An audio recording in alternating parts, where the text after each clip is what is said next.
Hello! In computer motherboards, there are power supply components called VRMs and phases. Today I will explain these two based on theory and experiments. This is a motherboard. If you look closely at the motherboard, you'll find power circuits near the CPU. These power circuits that supply power to components like the CPU on the motherboard are called VRMs or voltage regulator modules. And the number of VRMs on a motherboard is referred to as phases. One VRM is referred to as one phase, two VRMs are referred to as two phases, and so on. This is a relatively inexpensive motherboard I bought for around $40, and it is equipped with 6-phase VRM around the CPU. High-end motherboards designed for power-hungry, high-spec CPUs tend to have an increased number of phases. There are even models with as many as 24 phases. Now, using this motherboard and the VRM circuits, which I designed, I will explain how the number of phases impacts the power supply. First, let's take a look at this actual motherboard to see what kinds of circuits make up the VRMs. This connector is connected to the ATX power supply that supplies 12 volts. And the 12-volt power is supplied to the input of the VRM circuit. This is the input electrolytic capacitor, whose rated voltage is 16 volts. There are 3 MOSFETs here. These two right here are connected in parallel. These are inductors, and these are output electrolytic capacitors, which have a very low rated voltage of 3 volts. The rated voltage of these capacitors is set very low intentionally to match the voltage requirements of the CPU, which I believe is around 1.2 volts. Identical circuits are implemented as many times as there are VRMs. On this motherboard, there are 4 circuits. And there are VRM circuits with almost the same configuration here. I analyzed the VRM circuit. Let me explain the circuit configuration. Here's an electrolytic capacitor and a MOSFET. There's another one in parallel. Over here, there's an inductor. There's another electrolytic capacitor at the output. If you examine this circuit carefully, you'll notice it's a buck converter. Yes, the VRM is actually a buck converter essentially. This VRM takes the 12 volts from the ATX power supply and steps it down to 1.2 volts by switching these MOSFETs so that the resulting voltage can be used by the CPU and other components. In practical configurations, multiple VRMs, which are actually buck converters, are connected in parallel. Let's briefly review the operating principle of a buck converter here. A buck converter has switches here, and here these are MOSFETs in this example, and it converts the voltage by turning these switches on and off. Let's say the high side switch is turned on. The period during which the high side switch is on is called the T-on. During this period, the current flows like this, through the upper switch to the inductor, then supplies energy to this capacitor. Since there is a load connected, current also flows to the load. During T-on, energy is supplied to the inductor and capacitor, and the current is supplied to the load as well. Now, what happens when the high side switch is off and the low side switch is on? In the diagram, it looks like this. The high side is off and the low side is on.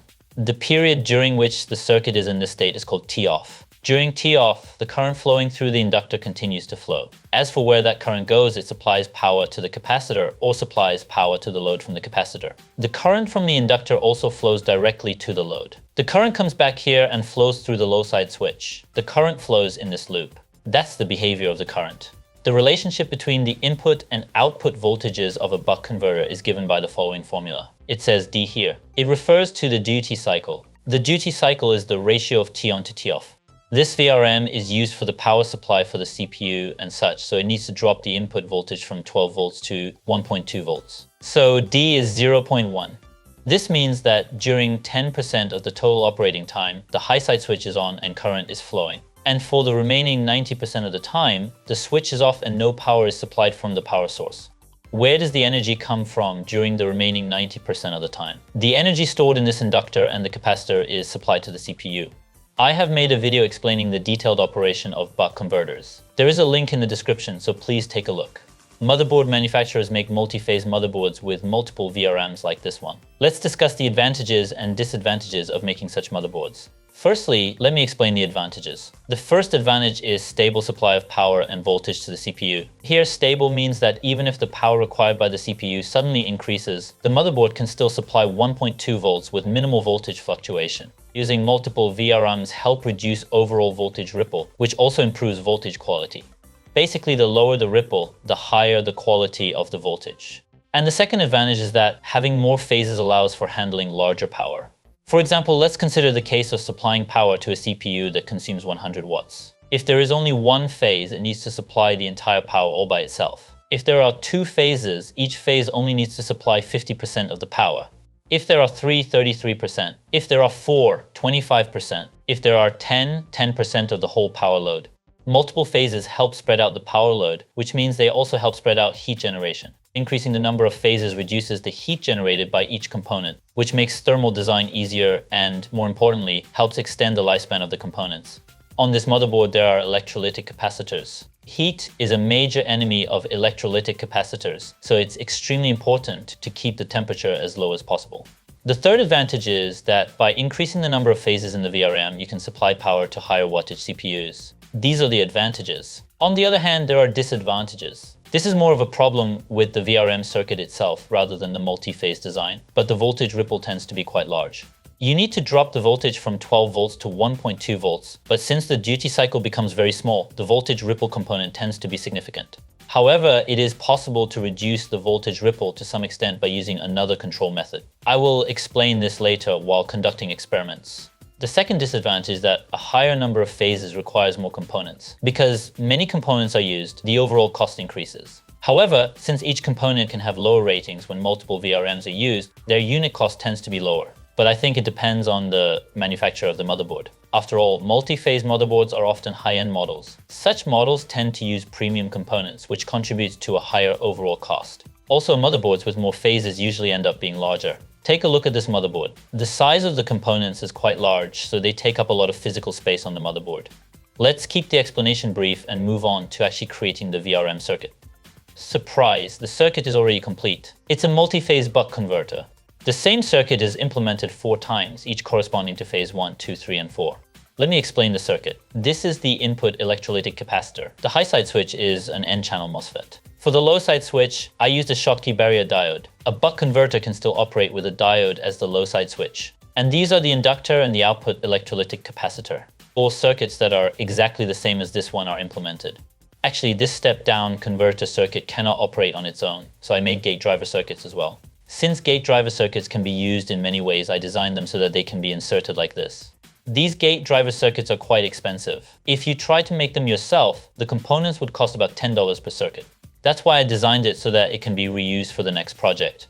Also, they look pretty cool in this way.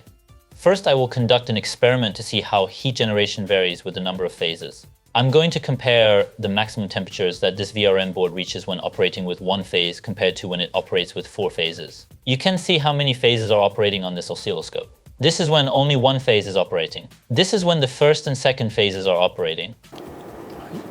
This is up to the 3rd phase. Then, if you plug in 1 more, you can see all 4 phases operating simultaneously.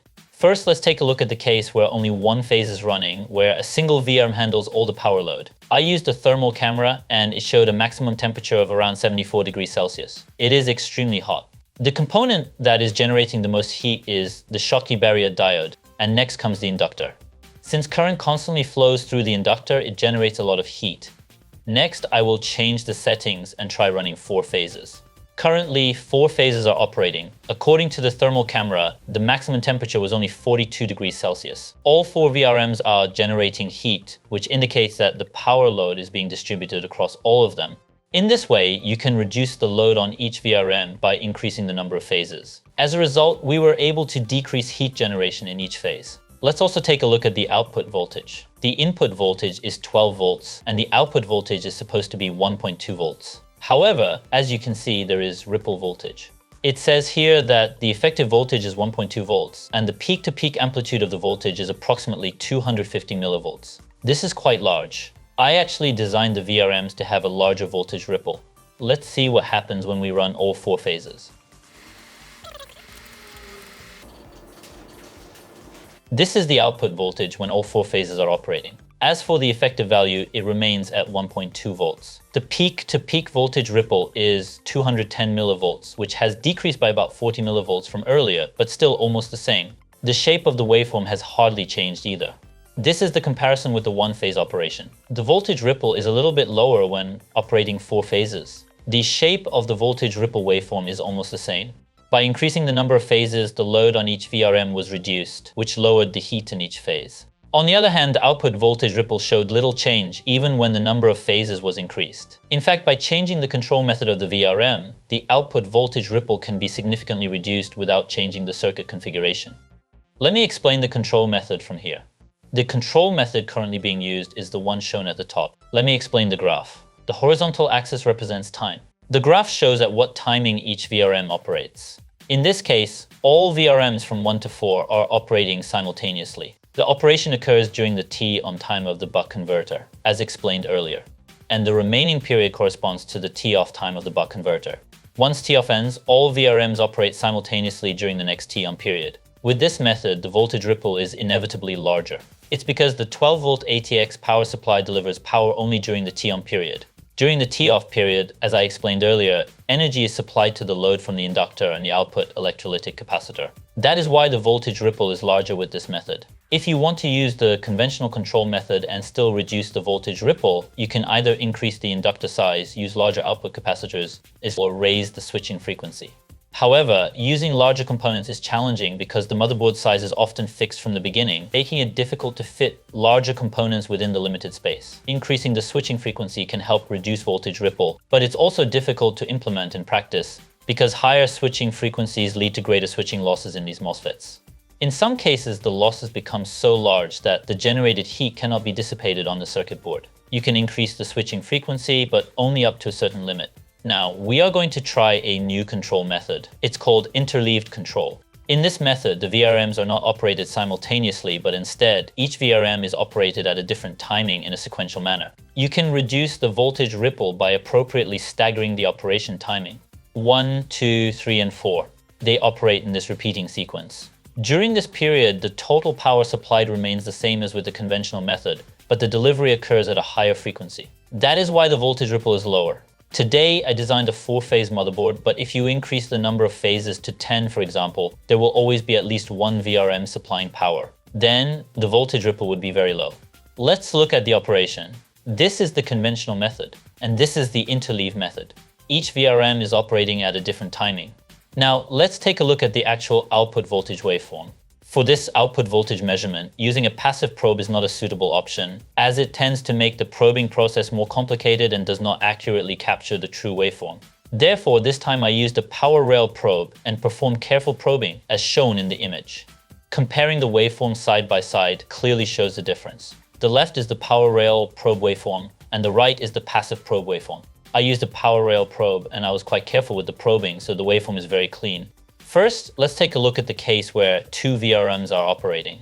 This is conventional control method, where two VRMs are operating simultaneously. The ripple voltage of the output voltage is 220 millivolts peak to peak. Now, let's switch to the interleave method. Let's shift the timing of the operations by 10 degrees. There you go.